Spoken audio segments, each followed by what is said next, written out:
Ladies and gentlemen, angry Americans around the country and around the world, welcome to the Classic Car Club Manhattan for a conversation with an exceptionally special, talented, interesting, inspiring guest.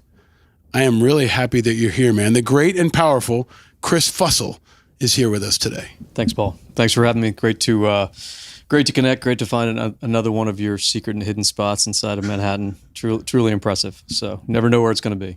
If a Navy SEAL tells me that he's impressed by my secret spots, I'll take that as a badge of honor. Yeah, well deserved. Well, I'm glad you made the trip up from D.C. What's it like riding on a train from D.C. right now? Yeah, with the coronavirus. It's a bit empty, right? We're here braving the corona frenzy. I usually come up in the Saddle. I'm probably up here three times a month, something like that. Third full relative to normal crowds. A little ghost street out in town here in Manhattan, as you will. Union Station down in D.C., the same thing. But my impression is people are doing what they're being asked to do, which is be thoughtful about big interactions. We've certainly pulled down the amount of travel. This is my one exception of the month so far. Come up and I figured it was just me and you talking at safe distance, so we'll be okay. And we have drinks. That's right. So the first question I ask of all my guests, Chris Fussell, tell us, what is your adult beverage of choice and why? So we went with Hudson bourbon, given the location. Bourbon would be my go-to drink, and here in New York should be Hudson, right? It's great bourbon. Why do you like bourbon? That's a great question. I think if I was completely honest, it was probably coming up through the military and the SEAL teams, sort of the go-to, bottle of bourbon as somebody's leaving, and so that just becomes the thing that you share around the team room, and it brings back some fond memories. Is there a toast? Is there a SEAL toast or a Chris Fussell toast? None that would be appropriate for my kids to hear on air someday. So we'll leave it at great to see you. Great to see you, man. So interesting times, but you are a man whose entire adult life has been thrust into interesting times. So there's a lot I want to cover with you because I think you're one of the most impressive, dynamic leaders that I know, and I would argue in America. So having you with us for a conversation right now is so timely because you're kind of a master of chaos. But I want to go back to where it started. Before you became the president of the McChrystal Group, before you became a Navy SEAL, before you became a best-selling author, you were a philosophy major, right? So tell me about that part of your background, and maybe for folks who don't know, how did you go from being a philosophy major to being a Navy SEAL leader? Well, that part was easy because with a philosophy degree, you can do two things. You can become a philosopher, which I was not smart enough to do, or you can become a Navy SEAL, I think. It's very binary. I went to University of Richmond, a small school in Virginia, small philosophy program. I was attracted to that. I think in one part I started because my dad, who I looked up to, had gone to Georgetown, and everybody at Georgetown in his day had a philosophy minor. So he never talked about it, but you emulate your dad. So I was sort of attracted. Then I got into the classes, and what I found was, I'm not a mathematician, I'm not a scientist. A philosophy degree, I'm still a huge believer in a humanities degree, which I advise my own kids on when they're old enough to take off to advanced degrees.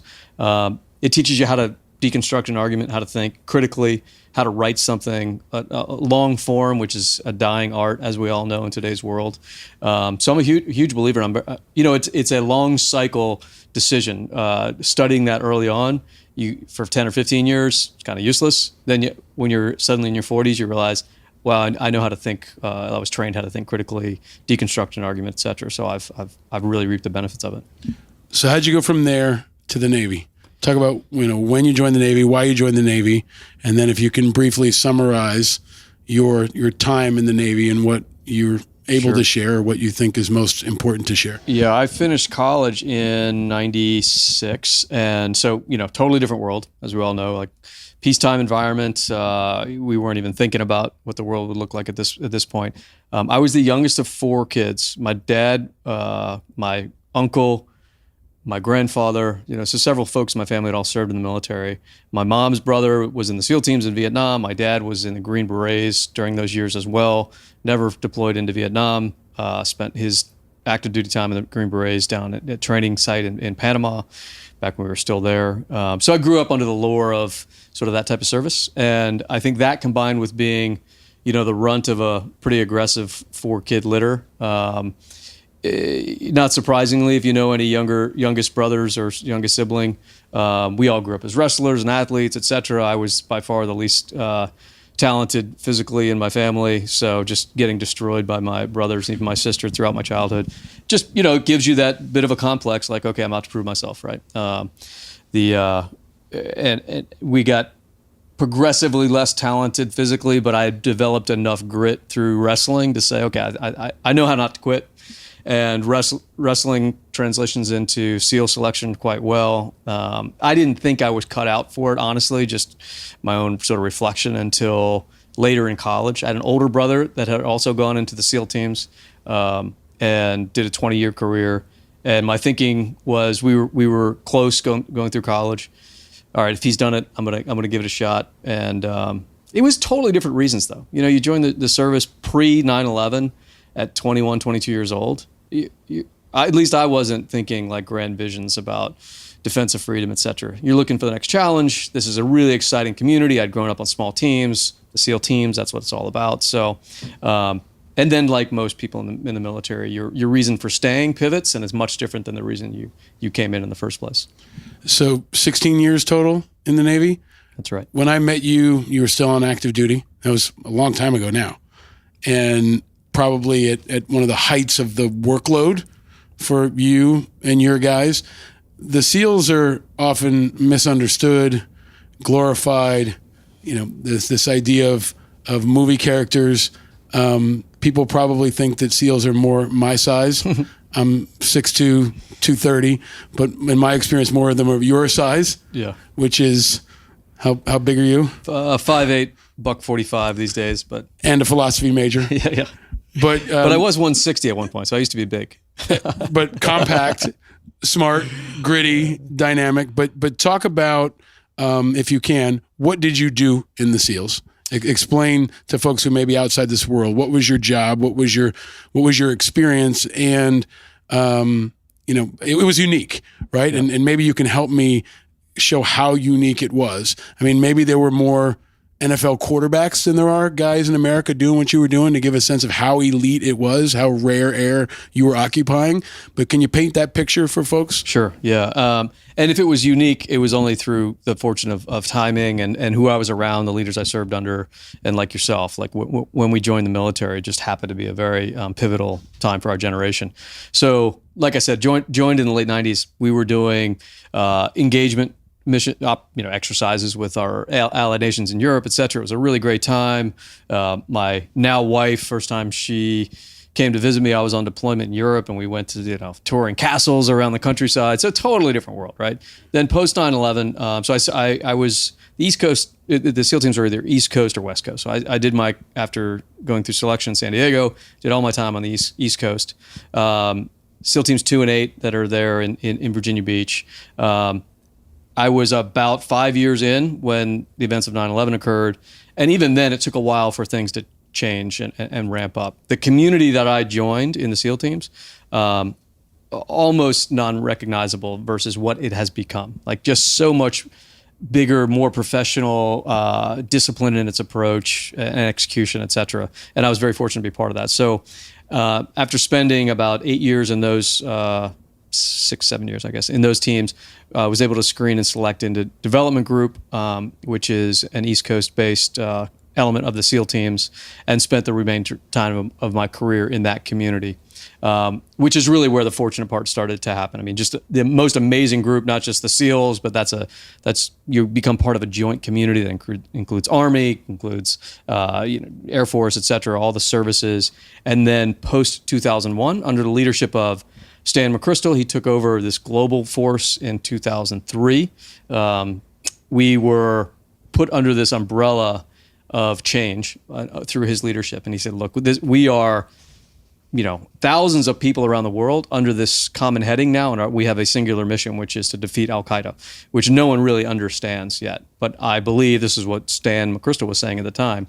We are going to have to fundamentally redesign ourselves, communicate differently, share information differently, make decisions differently and more aggressively down in the field than we've ever done in the past. Not by 2 or 3 degrees of change, order of magnitude different. And that was just his hunch, his assessment based on what he was seeing on the battlefield, how quickly Al-Qaeda was growing and changing and adapting to the environment, et cetera.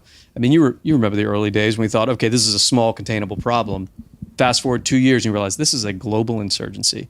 And I had the unique privilege of being positioned with an amazing tactical organization that to this day continues to execute at the highest level, and then spending time with Stan McChrystal on his senior staff and really seeing how the senior folks were orchestrating this shift at a global level.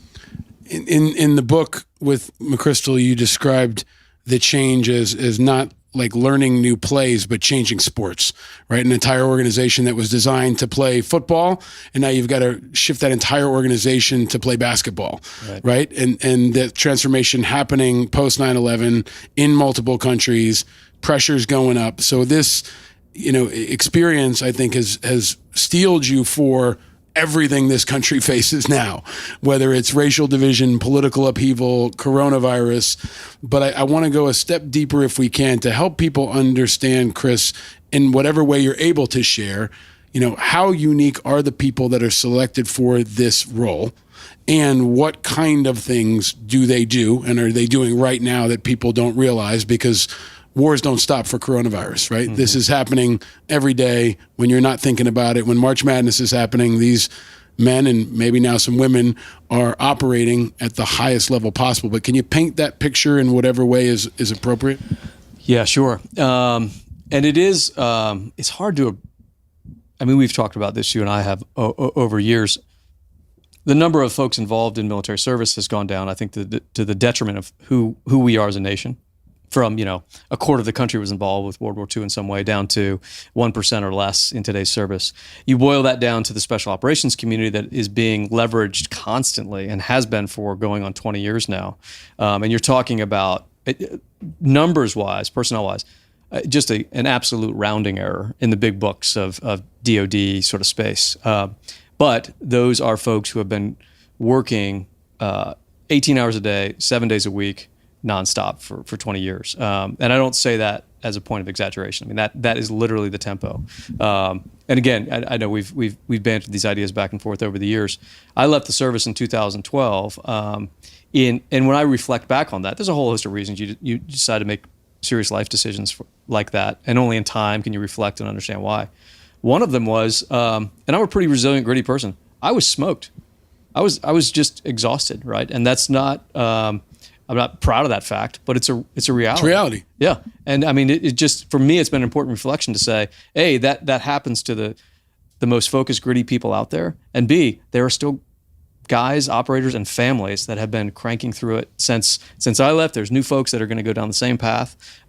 It's the most intense lifestyle and community I've ever seen. And now I've had the privilege of working in various parts of high-end industry since I got out of the service. But the sacrifice from families to the third grader who doesn't see their parent but 10% of the year, to the spouse, to the operator that's on the front line losing friends. It remains very real to this day.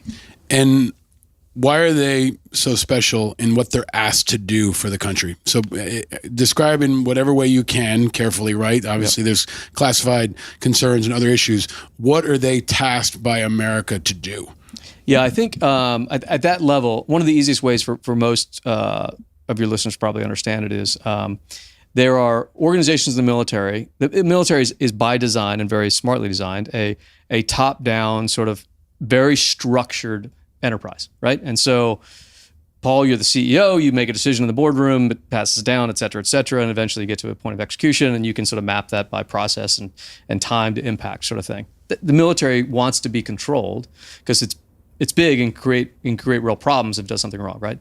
There are other parts, very, very small niche parts, where you have to cut through that. And so senior leadership on the civilian side can reach directly in and talk to certain components of the military, right? So you cut through layers and layers and layers, right? Intentionally, but you don't want there to be a huge swath of the enterprise, or you create a lot of chaos. So most of the forces that you're talking about are kind of in that direct line communication, right? And so as a result, you're gonna put more money into that. You're gonna be very, very thoughtful in your selection process of the individuals that are in those units, commanding those units, et cetera. But one of the things that sort of the misunderstanding that has trickled into sort of the zeitgeist out there of what special operations is. Understandably, we think of SEAL team, movies, TV shows, et cetera. And to your point, it's everybody's 6'3", can bench press 400 pounds, and looks like, cover of GQ or something. In reality, you're looking in that space for a very thoughtful, disciplined, gritty person. Rarely is there a bench press contest on an objective, right? So the delta between the capability of our forces and those we're interacting with is not purely a physical one. It's a thinking person's game. It's weaponry. It's technology, et cetera.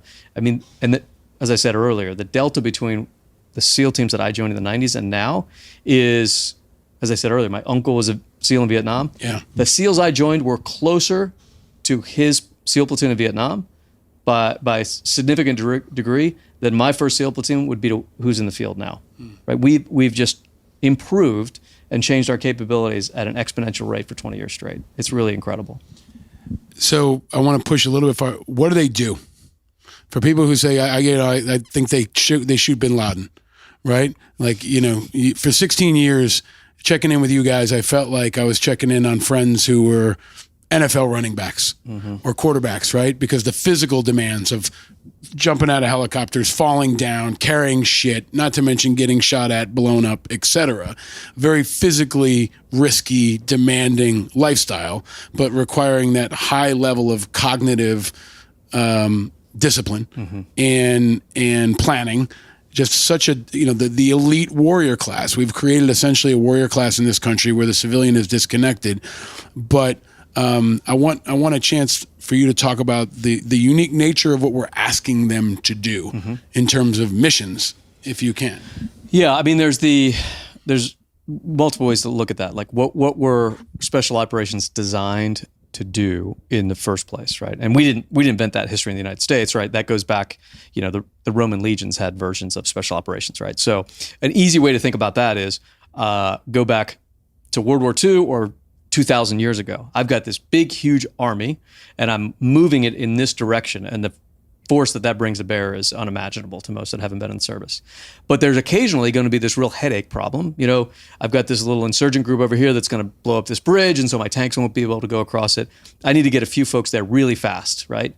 So let me create, this ranger unit or this specialized team that can detach from the mothership, go and solve some hard problem, and then come back in, right? And to be able to do that, they need special training and weaponry, and they're going to be a little bit of a headache. They're going to grow long hair and beards, and okay, I'll deal with that, right? Because those are going to be headaches that I need to solve for. So the classic missions are like reconnaissance, direct action, like I need to send some raiders in and hit a small target or try to rescue somebody, et cetera, et cetera. So that's where we were 20 years ago. Those core missions still exist, but I believe one of the important things for all of us to consider as a citizen of the U.S. and our political leadership and military leadership is how far off that bearing are we getting in our leverage of special operations? I had a SEAL chief, so like a senior enlisted member, when I was in my first SEAL platoon, say be wary of the what did he call it? The mailbox syndrome. I said, what's the mailbox syndrome? He said, well, you've got a bunch of competent folks in your platoon. You'd happily have them come and like build your mailbox for you, right? Because they'll get it done fast and efficiently. But you could also just hire a local carpenter, right? Make sure you're being selected for the right missions, right? And so we've overstressed this force, in my opinion, because it can do whatever it's asked quite well. But it's a very, very small number of people. And the more we allow ourselves on the civilian side to say, that's my go-to force, not just the SEAL teams, but special operations in general, combined with a little bit of sprinkling of intelligence, which serves a much bigger role than we like to actually consider, the world will sort of take care of itself. It's not true. The world's based on very, very long cycle, structured relationships that sometimes include aircraft carriers being present in certain parts of the world, that include diplomatic efforts that can go on for generations, et cetera, et cetera. So special operations does and will always play a critical role. But when we honestly assess that it's at the front end of our national policy, not our action, but our national policy, there's real risk being introduced into the stability of the system.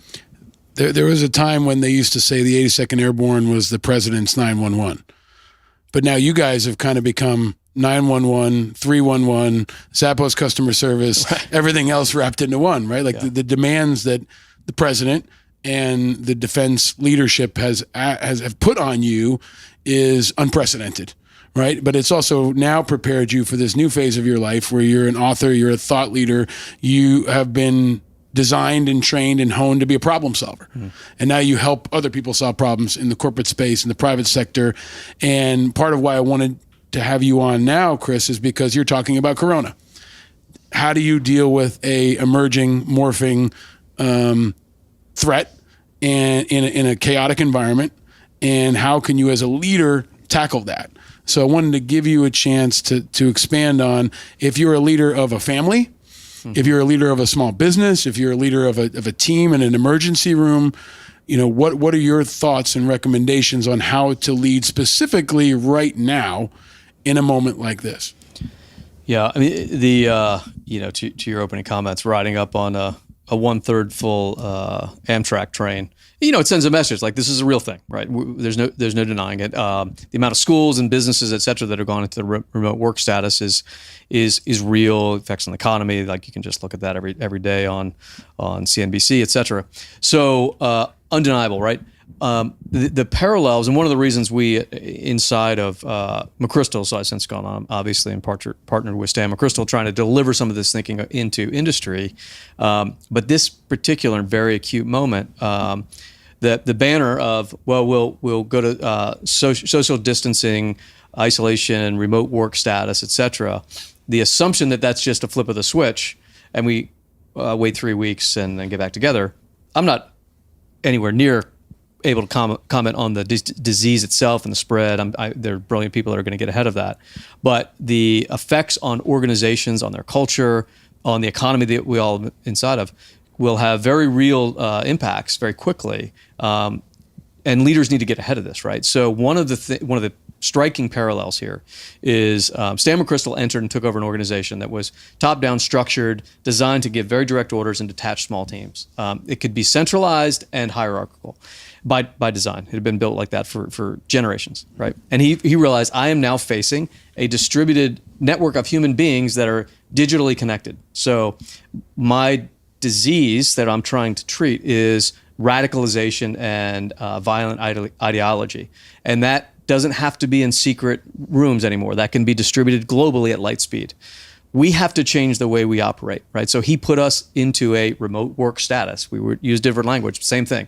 Everywhere from clusters of hundreds of folks at centralized bases in Iraq, et cetera, to small teams that were on the edge of 2 or 3 folks, right? The first team that I was ever part of in his community was 3 people sitting on the border of Afghanistan and Pakistan with some sort of specialized mission, but networked into this, very large global enterprise that he had built.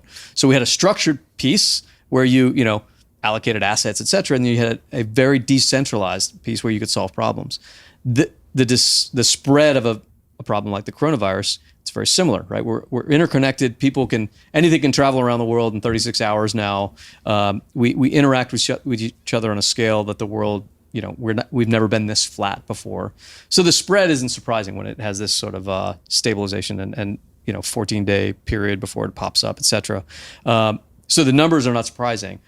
What leaders have to recognize is I have to create some sort of network methodology to be able to maintain my stability as an organization while we go through this. It's a very similar process. Right. And so the methodology, which I'm happy to dive into, I think there's a lot to learn from what the military has gone through over the past 20 years to be able to communicate like that. that leaders need to learn from very, very quickly. So yeah, take us through that, right? Like let's make this a master class on how to lead in chaos, because that's what you do. That's what McChrystal does. That's what your team does. So again, you could be running a garage. You could be a teacher in a classroom. You could be trying to figure out how to connect your family that's dispersed across the country. What are Chris Fussell's recommendations for leading your unit? Yeah, and you're right. It's going to range from, it already is, from small to big, Fortune 10 companies down to startups and your local school, et cetera. And so at the top of that, one of the hard parts on this, and the challenge for any leader is, I think the hardest challenge is, if you look at great case studies in leadership throughout history, go back as far as you want, it's easy to read that history through a black and white lens. Of course, they were going to do X, right? But if you really dive into it, they hit a moment where most of us would back down, right? Because they hadn't gotten the directive. No one told Lincoln to do what he did. No one told MLK to do what he did, right? To choose like very big macro examples. It's leaders that get to the edge and say, this is a much bigger problem than anyone can articulate now. I'm going to take the first step and try to solve it. So I think that's number one for leaders today. Keep that in mind. This is a bigger problem. There's no playbook hidden in any bunker anyway that says, here's how we deal with this. We can learn lessons from Spanish influenza and other outbreaks, et cetera. This is new. This is new to our time. So if you're a leader of anything, from a mechanic shop to a Fortune 10 company, recognize the importance of your position. 2, start over communicating now. Your people are as nervous times 10 as you are, right? You're getting the updates from the board, et cetera. They are not, right? The only thing they were told was, don't come into work on Monday, go to remote status, right? That's, am I going to keep my job? Is my family going to be okay? Are we going to maintain our health care if the company starts to fall apart? I mean, there are major concerns. Figure out any platform you can to start communicating with them. And if your communication is, we don't know what's going on yet, but we will figure this out as a team, that's okay. That's better than silence, right? Mm-hmm. And if you overstate it and say, we've got this all figured out, they know you're lying, right? So just be an honest, real leader with your people and say, we will figure this out as a team and know we're going to get through it together. Then, those are the first 2 blocks you have to check. Then you can get into, okay, what's the process whereby we're going to solve for this? Remote communication is not a flip of the switch. It's easy in today's world to connect everybody, right? You and I could be doing this via FaceTime or Skype or whatever platform we want to choose. You could pull in 50 people to listen real time or 1,000 people. That's at our fingertips. But most of that is broadcast, right? I might do my quarterly town hall. Everybody can dial in and I talked to 5,000 people at the end of the quarter. Yeah, but you're just talking and you're reading from a script. That's not interaction, right? So you have to then look at, how do we communicate today when we can all be face to face, and we take for granted the hallway discussions that go on and the chatter in the lunchroom that helps us build confidence in our culture. I learned the follow on. What did Paul really mean when he said that?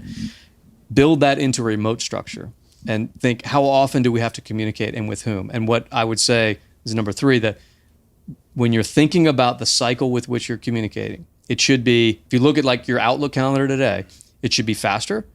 If you get together with your leadership team once every Friday, that should be probably 2 or 3 times a week. It should be more. So if it's your top 10, it's probably now your top 100 plus. And it should be as real as the 10 people around the table that are kind of putting their feet up going, whew, that project went horribly wrong. What are we going to do about it?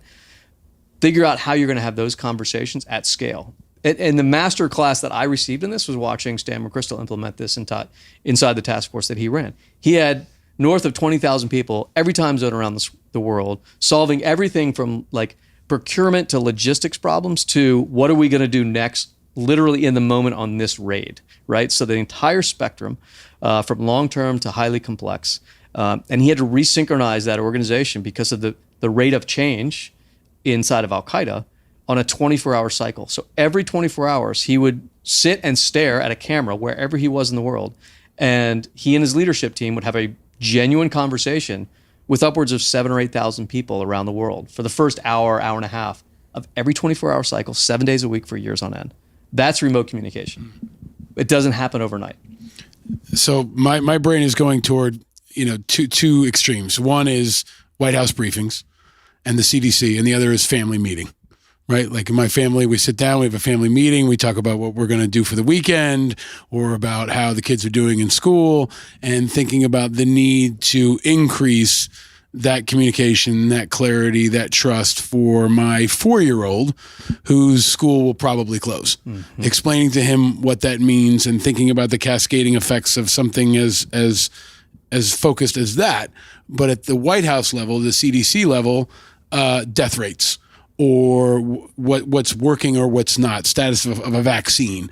So when you look at the national system, you look at the White House, you look at the CDC, you're a master of deconstructing complex systems. How prepared or unprepared are we as a nation to face this kind of threat, Chris? Yeah, well, I think I couldn't agree with you more, right? To start at that level, like from systems level all the way down to the family level. Stan McChrystal and I have been teaching outside of our practice a leadership seminar for a few years together now up at Yale's Jackson School. And one of the points we try to make the students there is look at any case study throughout history. The best leaders that we like to think about, they are very, very intentional in their focus. They may seem erratic, they may get angry, they may waver, but they're 9 out of 10 times extremely intentional. When I walk into a room, I am going to have this effect on 500 people, on 3 people, on 1 person, right? So whether you're leading a family or leading an organization, start thinking about the intentionality of those engagements, right? What is going on inside of our culture right now? People are nervous, people are scattered, et cetera, et cetera. How can you as a leader solve for that? Set that intention for yourself and start building systems around it. That said, I do worry that we've spent 15, 20 plus years now moving into the information age where everything is at everybody's fingertips. We're inundated with white noise and too much information. What the effect of that will be when we really have to be calmer, more deliberate, more transparent, and honest in our communications. Can any leader, regardless of party, level, et cetera, do we give them the space to do that anymore? I don't believe we do, for the most part. You are a real outlier in political systems and many times in large organizations, although I think that will correct itself faster, to be that honest leader that says, okay, here's where we are in production of tests. Here's how we're going to distribute them. Here's how we're looking at this crisis growing here, here, and here. The one end of the extreme is like a very draconian system like we saw in China that can just clamp it down, right? Where at the other end of that spectrum, you can solve that historically through honest and transparent communications. I think we've taken that away from ourselves, and we're going to have to regain our footing there in this next 6 months. Somebody told me once, Chris, when I was going through military training at some point, when the rounds are flying and the chaos is louder, you as a leader have to be louder or clearer. Mm-hmm. You have to either raise your volume so they can hear you over the gunfire, or you have to use a hand and arm signal where you put your hand in the face and say stop, mm-hmm. right? So your communication clarity and volume and type has to change with the atmosphere around you, right? Think about Trump right now, trying to cut through everything from fake news to disparate media to old people who don't have the internet. He's got to figure out how to communicate effectively across many different spans. Can you talk about fear? Because you're a guy who has experienced things that are unimaginable for the average person. A lot of folks right now listening are scared, are nervous. You've looked into people's eyes. You've trained them on how to deal with that. What can you share with folks that are scared, mm-hmm. that has helped you get through times when you or the people you lead are scared? It's an important point. I think so maybe I'll talk about that and maybe bridge over into the military analogy. I'm a huge believer in, I'm as normal as the next person, probably more so. The huge believer in understanding the irrationality of fear. Like you can't get through, one of the sayings in the SEAL teams was, to your point, calm breeds calm was our way of saying that, right? If it's bad, the calmer you are, that's infectious, right? And everybody say, well, Paul's not losing his mind, right? A best example is in the Navy is the way that naval aviators are trained. A fixed-wing aircraft is an insane contraption, right? And one of the things that aviators go through in their training is they they have to listen to their voice as part of their debriefs. And when they're going and doing bombing runs, et cetera, if there's a crackle in their voice, they get dinged for it, right? Because you're upside down doing 400 miles an hour and you're about to drop a bomb. But if you come across to the Army lieutenant on the ground as nervous, well, you just destroyed that entire operation for that guy, right? So yeah, thinking about like, am I projecting calm in this situation, I think is critical. But to your point, the broad sort of projection of fear, and we've had conversations inside my family about this for sure. It's easy especially in a hyper-connected space, to let that become the problem, right? I mean, a run on toilet paper. Like, what are we doing here, people? Like, let's take a breath. This is a serious situation, but we're gonna deal with it rationally, and let's look at the numbers. It's not something to joke about. Let's take the appropriate precautions, but we're also going to figure it out, right? Personally, like, very, very small example, but when I left the service, I found myself like transitioning, probably like you did, to speaking to larger, different sort of corporate audiences. I found that incredibly hard. Right? Because I was used to giving military briefings to like-minded people that looked and talked like I did, and suddenly you're in front of these like alien species, right? Yeah. And my anxiety went through the roof, and I had to sit down and say, what's the core of this stress, right? What's the worst that can happen? Like sort of standard procedures, all of which I'd learned in the military, and things like that I think are very applicable today. Here's the actual problem. Here's how we're going to deal with it. Here are the likely and preventable outcomes, right? So let's apply rationality. But to your point, in times like that, it is absolutely critical. And I think we're, again, regardless of party, but we're collectively sort of missing this opportunity. Remember the early days of the invasion into Iraq. Agree or likely disagree with those events, right? Remember we were doing daily and then twice daily briefings out of the Pentagon press room. Yeah. And what was that doing? That was alleviating, like, hey, we're the United States of America. This is going to be fine. Here's what literally happened in the last 12 hours. And things like that should be happening right now. Who's the voice? Should it be the President of the United States doing sort of fireside chat? That might be a little too much time for someone in that position to spend, but there absolutely that should be happening. Communicating broadly, here's where we are, here's where we're going. But to the earlier discussion, that requires an honesty about what's winning and not working and not working right now in the moment. I don't think we have that luxury anymore. So there's a lot of emotion happening in this country. This show is a lot about exploring emotion. That's these trying times that we're all facing and we're all navigating. And I think we're going to look to leaders like you and Stan McChrystal and many others. I think especially in times like this, the country is going to look to experienced leaders to help guide us through difficult times. But you are emotional too. You are human beings. You're not just robot samurais that go out to execute American foreign policy. A lot of folks are understandably frustrated with what's happening in this country, not just around coronavirus, but in general. And this show is about exploring that. So I'll ask you the question I ask of all of our guests. Chris Fussell, what makes you angry?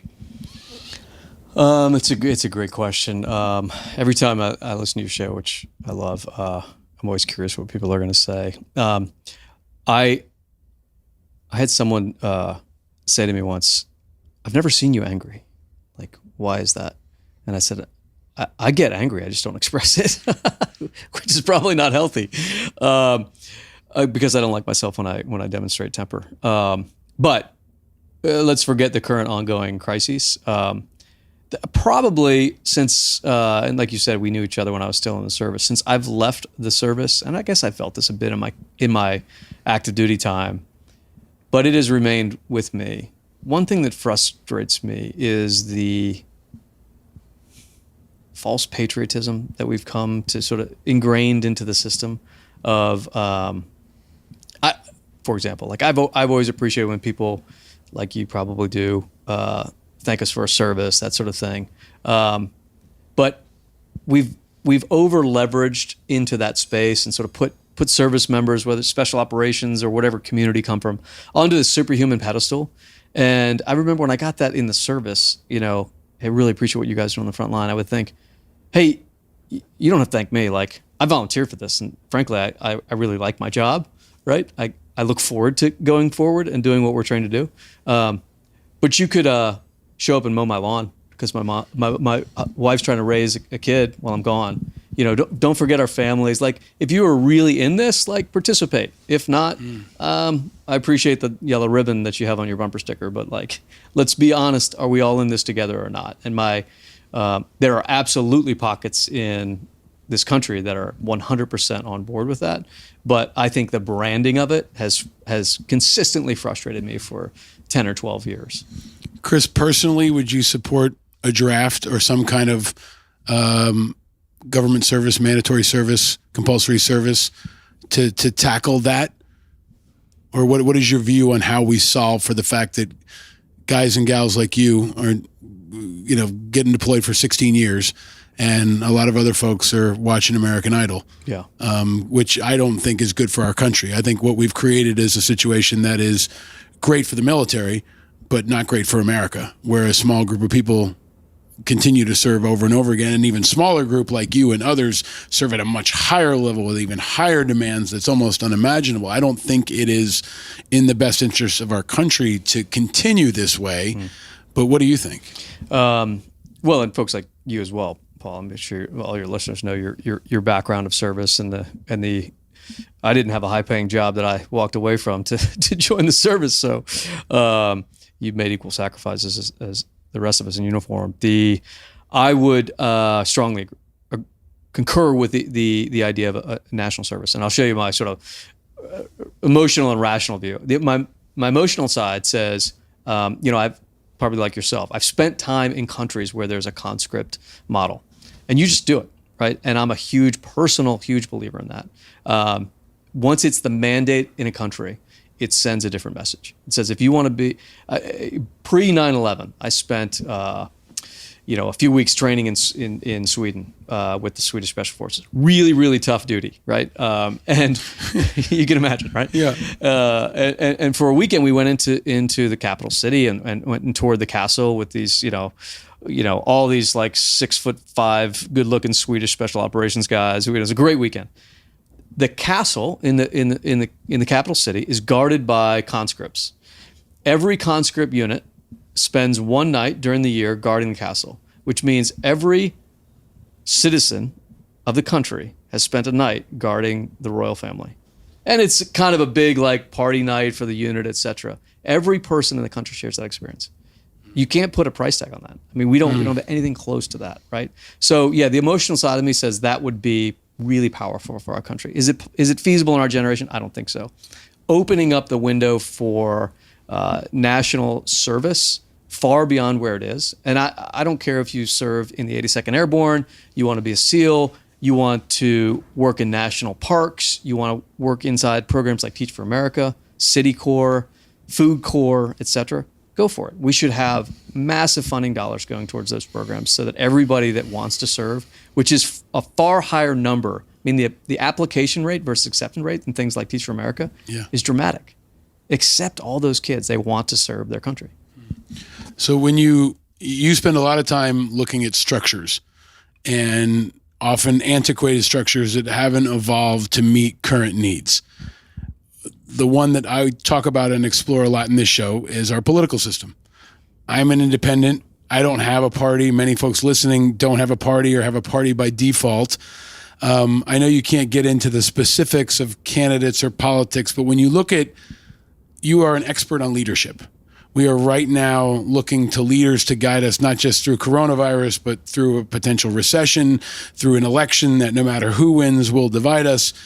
What are your thoughts on the leadership that we see? We're down to Bernie Sanders, Joe Biden, and Donald Trump, right? None of which would have made it through the SEAL teams, but are now in a position to command the SEAL teams and much more, just as a leadership case study.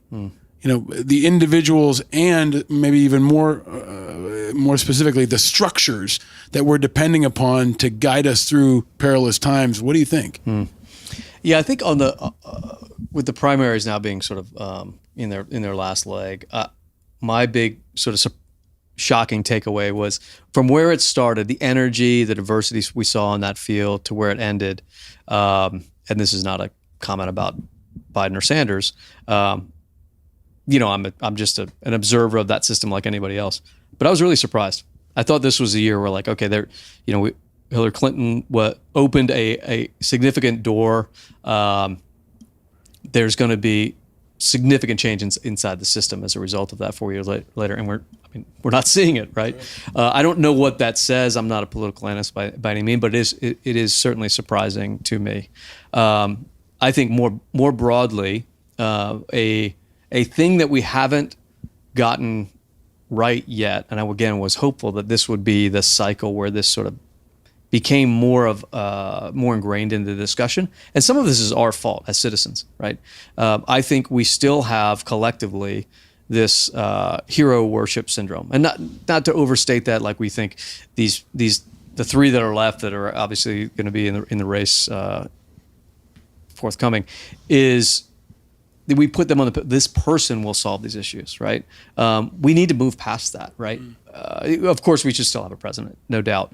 But I want to see, personally as a voter, would love to see candidates that were willing to push further away from it's about one individual towards creating a model of teaming, right? I mean, it's core to my nature. It's core to what I've been looking at for 20 years, right?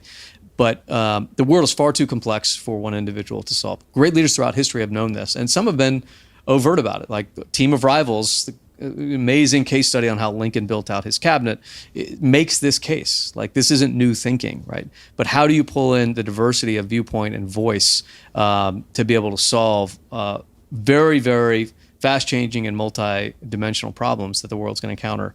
And it's not one person sitting behind the Resolute desk making, ordering people left and right. It's a person that can build teams that can have impact across a broad spectrum with trust, decentralized authorities, all the blocking and tackling that we know works really well. That has to creep into our political system. But what this current field tells me, not just the candidates that are up there, but who we have decided to put forth, tells me that we're not having that conversation as a population yet. Mm. Yeah, your best-selling book with General McChrystal was Team of Teams, and talking about decentralized leadership and this evolution that needs to happen really in all spaces across the globe, right? One of my core beliefs is that we are operating in almost a battlefield every day. You wake up, you don't know what's going to happen, whether it's coronavirus or the subway shut down or Trump saying some crazy shit. Every day is unpredictable. So you've got to be built for that new reality. The days of predictability and stability, in my view, are gone and may never come back. This is our new normal. Mm-hmm. So we've got to be built as individuals and as teams and as a country to be durable enough to endure and to not just survive, but thrive. So if there was ever maybe a case study in why Team of Teams matters, it's that we're boiled down to these three dudes mm-hmm. who are going to have to be more dynamic than any candidate ever before and seem to be more limited than almost any candidate ever before. So I think this is a real moment to examine not just the leaders, but the structures mm-hmm. in which we have empowered these leaders to be in charge. Congress is going to face the same problem. The Supreme Court's going to face, the CDC is going to face this same problem. So I want to ask you a very focused leadership question. When you're sizing up a leader, what do you look for? Whether it's a candidate, a CEO, a SEAL recruit, maybe a teammate on your kid's basketball team. Mm-hmm. Like, what do you as an expert on leadership look to that you believe define the leaders who excel and the leaders who don't? Yeah, I'd give you my one-word answer, which is humility. I don't think there's a more important trait in a leader than ideally genuine humility, but I'll even take staged humility, right? Yeah. And sometimes that's probably a good combo, right? You want leaders that are willing to step into that fray, step off the edge without the mandate, like we were talking about earlier, because they recognize this is a hard problem no one has a solution for. I have enough confidence in myself and my team to step into that mix, which that's a little bit of ego and confidence. But the humility when you get there to say, I literally don't know what's going to happen next, but we're going to solve this as a team. I mean, think of the best ground force leaders you saw when you were in the service, right? The best quote I heard from a peer when I was in the SEAL teams that that I really respected was trying to get permission to do some pretty crazy operation in somewhere in Iraq, and the colonel in the Marines that owned that local battle space said, "Well, what's going to happen when you get there?" And he said, "Sir, I have absolutely no idea, but we'll solve for it." And he said, "Okay, approved." I mean, just having that, I am confident that I will get on those helicopters and go into that very bad space that nobody wants to touch. And humble enough to say, I have no idea what's going to happen, but I know I have the best team out here and we'll solve for it. Can I challenge you on this, Chris? Because I wonder if there's a uniquely American attitude there, right? Encompassed in that humility and that idea that they can solve for it. Some would argue that too many of our senior leaders in the military have said they can solve for it when they can't. The insurgency, Afghanistan, maybe one of the faults of the American general is they always believe they can no matter what, even when they can't. And maybe that's part of why we, slug through Vietnam as long as we did, while we're still in Afghanistan, because civilian leaders defer to military folks who say, yeah, it's just coming around the bend, right? If we had a nickel for every time we heard Afghanistan was going to turn around, we wouldn't have to worry about finding money for Corona. Right. So I want to ask you, to really level on that one. Like, and now, and maybe expand if you're able, Afghanistan is now going through this negotiated situation with the Taliban, where a couple of days ago, Trump said we have an agreement with the Taliban. A couple of days later, the Taliban resumed attacks. It looks like I don't know if there's anything really there or not, but there seems to be a political will to claim victory, even when, in my view, there are no victors in this situation. So what are your thoughts on the failures of some of our leaders and a lack of accountability? In Israel, they fire generals. In America, they don't fire generals. And they just kind of fail upward, no matter what happens. And if you're able, your thoughts on Afghanistan and what happens next there. Well, starting with Afghanistan, I can't say that I'm surprised that we can circle back to that. But you build these things up. There's not going to be a binary end to what happens inside of a place like Afghanistan, right? So we shouldn't hang our hopes too much. But it really ties to the broader question, where I think one of the, you were in the services as well, right? So the service creates a mentality of, here's your mission, give me a binary solution whether or not you can do it, right? And that's one thing when you're, it's 20 of you on helicopters going into a place.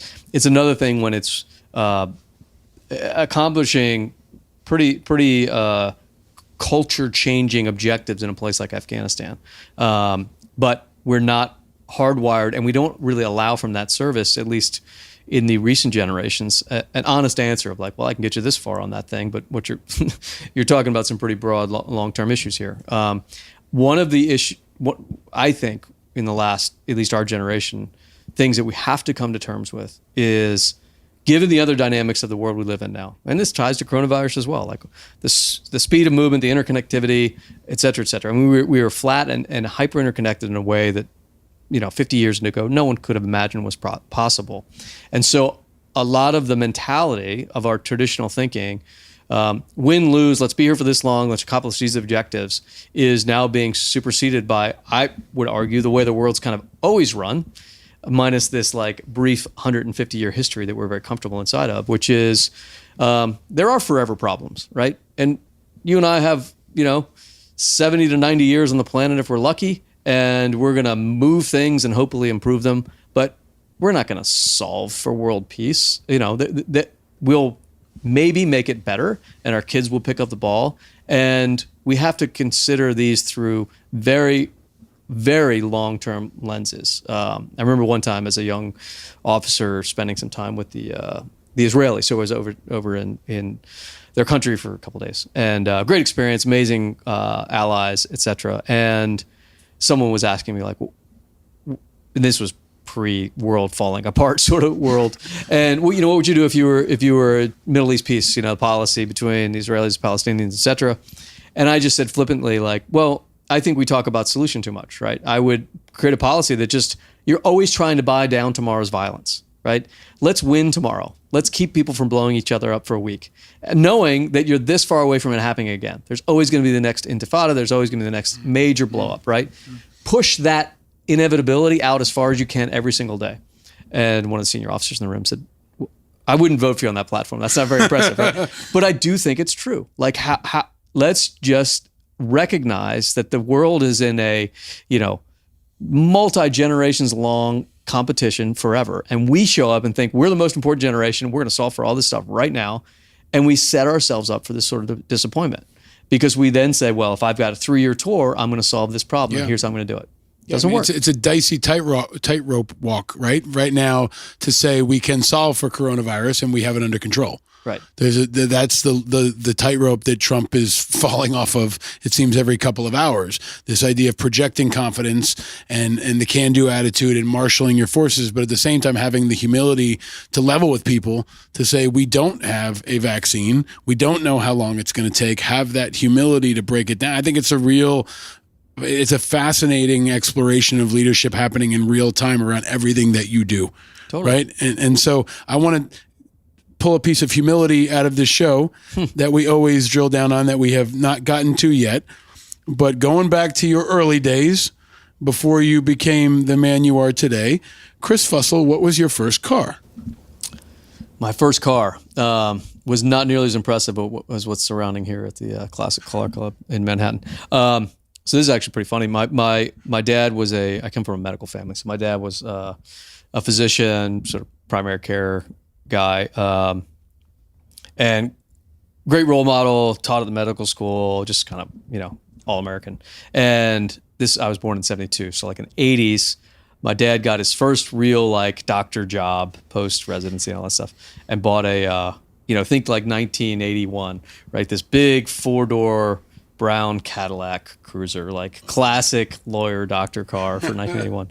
And, we lived in like just total middle-class suburb in Virginia, and he rode that until it was dying, and then it just sat in the garage, and it was our car to inherit. So if you do the math, I was probably, 10 years old, 8 years old, somewhere in that range when he bought it. So when I turned 18, I finally inherited because it had been passed down through my brothers. And at that point, it was just a total junker, way out of date, but went through being uncool, and then cool again. Yeah. And by the time I'd inherited, we were all wrestlers, and one of my brothers had ripped the like wrestling the trophy you would get, like the little wrestler on top, the little gold thing, like looks ridiculous. Had ripped it off some trophy and super glued it taken the Cadillac thing off the front and super glued this wrestler on the front. Nice. Yes, it was like this easily identifiable. All the police around my hometown knew like. What color was this Cadillac? Oh, it was like dirty brown. It was the ugliest like classic car you could How imagine. many wrestlers could you fit in that Cadillac? Oh, you could take like half the team to practice. Yeah, and it got like 4 miles to a gallon. It was great. I think I'm the brother that finally ran it into the ground. It just had to be shot after I was done. I love it. So I want to come back to another question we ask of everyone. It's interesting that your dad's a doctor, right? Because of the way you deconstruct problems. And that's really one of the things that most impresses me about you and a very small number of leaders who America has yet to really get to know, because I think you are the problem solver of our future, right? You and a very, very select few. I hope that one day you are a nominee for Secretary of Defense, and we've talked about this. I hope you run for office. I imagine you're going to tell me you won't. Is that right? Not anytime soon. But you're the kind of guy we need in public service, because you know how to break down problems with a surgical precision and a humility that is so sorely lacking in our politics and our national leadership. But you're also a guy who knows how to appreciate life. You've been through shit that other people can't imagine. So, in that exploration and that journey that you've gone through, Chris Fussell, what makes you happy? It sounds canned, but it's my wife and 2 kids, right? I mean, that at its core, I think that's just if you're a decently good person, that's in your DNA. I know you're the same way, right? So we live in DC. We've got this pretty hectic lifestyle, as everyone in that city does, or here in New York. But combine my family, we have a house in a small town in West Virginia called Fayetteville, West Virginia. Bought the house there years ago. It's some of the best rock climbing and river sports on the East Coast. That's our retrieve. We have good, amazing friends up there that are locals that you show up and they could care less about what's going on in DC or your consulting practice. They want to They want to throw on climbing gear, go out, have a fun day, drink a beer afterwards on the porch. That's for my wife and I, that's our happy place. I love it. You've been through some big transitions, and a lot of folks listening are going through transitions. Could be a transition of career, could be a transition of family. This is a time of transition. People always have this idea of a veteran, who's challenged to transition, and they think of a private. They don't think about a general like Stan McChrystal. For anybody going through transition, do you have any insights now, having gone through the other side of this, and now you have a very successful private sector business? You've gone from being not just a Navy SEAL who wrote a book, because just about every Navy SEAL writes a book. Writes a book. You wrote a smart book, right? Not just a memoir, but you wrote a leadership and a thought leadership book. You're a philosophy major, but you're a contemplative guy. You think about this journey you're on. For someone who's going through a tough transition right now, what counsel or advice do you have for them? Probably like yourself. It wanes now as I've been further out of the service, but every month or so, probably have a chat with somebody that's getting out. And so I've got sort of a standard 45-minute spiel. I'll try to boil it down. Hard lessons that I've learned along the way, but to boil it down, I think the key things for folks to remember, regardless of what branch, et cetera, that you're getting out of the service. And frankly, in many ways, how long, 4 years versus 20 years. Or even beyond the service. Beyond the service, but transitions in general, yeah, for sure. I mean, I talk to a lot of industry leaders now in my current role that are transitioning from one position to another, et cetera, or retiring from CEO. I think the number one thing is remembering that, or recognizing that it's going to be harder than you would anticipate. That's easy to say, but I say that to folks that are transitioning out of a sort of pay it forward appreciation. 4 months from now, when you think I must be doing something wrong, this is way harder than I thought it would be, you're probably not even there yet, right? And then digging into that a little bit, and I went through this myself, was a recognition that, coming from, like, for example, the SEAL teams or Army units that have been in combat, et cetera, you can't put into words the emotional strain and intensity that puts into your psyche, right? There was a time when I was a happy, lucky go, fun-loving kid, and then fast forward 10 years and you're in the middle of chaos, right? And so it's in all of our psychology, you build up defensive layers, right? You become part of the tribe, you talk differently, you walk differently, because you're trying to go back to your core DNA, which is, here's the birds of a feather mentality. These are the people that will save my life and protect my family. And I will become as much like them to fit in as possible. And they're doing the same thing, right? So we all map toward each other. And I'm not saying that's a bad thing. It's a very important survival mechanism, especially inside of specialized units. When you get out, that's gone, right?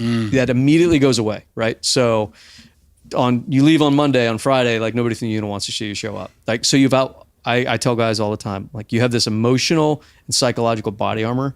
You're going to drop your kit, but you're still wearing this body armor, and it's going to take you months or sometimes years to take it off. And because every time you take it off, you discover a new layer of yourself that existed 10 years ago, and you have to reconcile with that. And I've also found that, and you certainly lived this, we constrain in high pressure situations, whether it's industry or military, we constrain our emotional bandwidth down to this 1,000-yard stare that I'm certainly you had on your face and you saw on your soldiers. And I don't think that's a one-way street. You aren't constraining the downside, you're constraining the upside as well, right? Which is why people would, they can lose a friend and go out on patrol the next day, but they also come home and they don't smile when they see their wife, right? So you live in this really constrained space.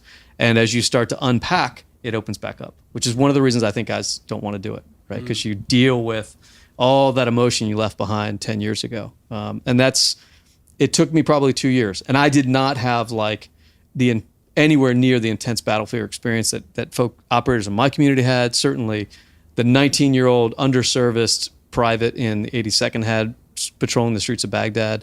And even for me, it was about a 2-year cycle. Thank you for sharing that, man. Yeah. Thank you for sharing all of this. For folks that don't know, you do teach and you write books. And part of what I've loved about this show is a chance to introduce a broader audience to leaders that I believe are important, inspiring, and/or iconic. And for all the folks who are looking for hope and a exceptionally high level of competence, and I want to say that in the best possible way, because competence can be a bit dismissive, but at a time when we're concerned about the leadership of this country and whether or not they can handle the shit that's flying at us, to be able to hear from you, Chris, and to be able to see your leadership example and the fact that you're teaching it. You could have gone to West Virginia and hung out in the mountains and just, said, forget it, I'm going to build mailboxes and go fishing. But you continue to give back to this country and this community in such a powerful and important way, and I know you're just getting started. So I'm really grateful that you've spent this time with us, that you braved the Acela and the crowds after fighting Al-Qaeda and ISIS. I got a feeling that Corona is not really going to stop you from going to another city. But I'm really grateful for your friendship, your leadership, your candor today. And as is tradition in the show, we have the giving of the gifts. So I am going to give you, I can hold your mic if you'd like. You got first of all, some American-made Oscar. I love this. I love the brand you've come up with. Just straight angry. Yeah. Well, you know, when I look at this, my first SEAL platoon, like you all come up with your like little logos and stuff. Our logo was anger. Really? Not angry, but anger. We had these ball caps. Wow. Our commanding officer didn't like it. There's He's some like, SEAL what are who you probably angry has about? a clothing line who's beating me to it. But thank you for that. And then we've got, you're a fan of bourbon. And this, we always pick an American-made bourbon or whiskey. And this is Peerless. The team at Peerless will appreciate this. Because I really think you are without peer. Thank you. And I think the sharing of your story that you are still so humble in doing is powerful. Hold on, don't get to that yet, man. Don't get to that yet. Still talking about the whiskey. But you are without peer. And I think it's important for people to understand this is a country where we celebrate NBA point guards. And, so many other folks, the rigor and the discipline and the demands that have been put on you to get to where you were, what you had to endure to get to where you were is without peer and is exceptionally rare, especially in this culture. So I want folks to understand that at a time we didn't get into it, but Eddie Gallagher's on 60 Minutes. The image of the SEALs has taken a hit, and in some ways fairly, right? You are a guy who I think represents the best of what the SEALs are about, the best of what this country is about. And you are without peer. And you're not going to agree with me on that. But I want you to know, but I want you to know you appreciate it. And then lastly, this one might actually break the Iceman down. So we got 3 colors of Peeps, yellow, blue, and pink. Chris Fussell, which one would you choose and why? Oh, this is great. Well, first, a backstory on Peeps. My brother-in-law, who is one of my personal role models, just think the world. I've learned a lot from over the years. Ear, nose, throat surgeon, just brilliant guy. His favorite food in the world is Peeps. Really? Only person I know that actually eats these. Maybe you're the second. Yeah, we're expanding it. One person. They will survive any natural disaster. They will. They will. They're Corona-proof. Let's see. Which color would I pick? I will pick pink Peeps because the only person in my family I think that would actually partake in these would be my 11-year-old daughter. This matches the color of her the drapes in her room, so that speaks to me. There you go, man. There you go. Well, you've spoken to us powerfully. It's been a masterclass in leadership and an examination of all that our country is going through. But Chris Fussell, you're an outstanding American. You're a patriot. You're a great leader, and you've been operating without any notoriety for a long period of time. And I'm very, very excited to be able to share a bit of time with you, share your voice with the country, and to watch what you do next. If folks are listening, they need to read your books. They need to watch your speeches, and they need to keep an eye on you because you are a real source of hope and inspiration in what is some definitely trying times. Well, Paul, I appreciate it. And let me take a second to return the thanks because as some of your listeners probably may underappreciate, you've been a pioneer in our generation of military leaders from day one. That's what connected us originally. The work you've continued to, not just inside of IAVA, which is an amazing and needed organization. I don't know another person that could have done that like you did. And what you accomplished there has real and deep meaning for an entire generation of vets. So if you've already stamped your tombstone, man. So it's amazing. And so keep up the great work. Thanks, man. Don't go burying me just yet. We got a lot of work to do. Ladies and gentlemen, the great and powerful Chris Fussell, live from the Classic Car Club in Manhattan. Watch him everywhere, and he may be riding in the Acela near you. Thanks, brother. Thanks, buddy. Appreciate it. And we are actually shaking hands, and we're going to go disinfect after this.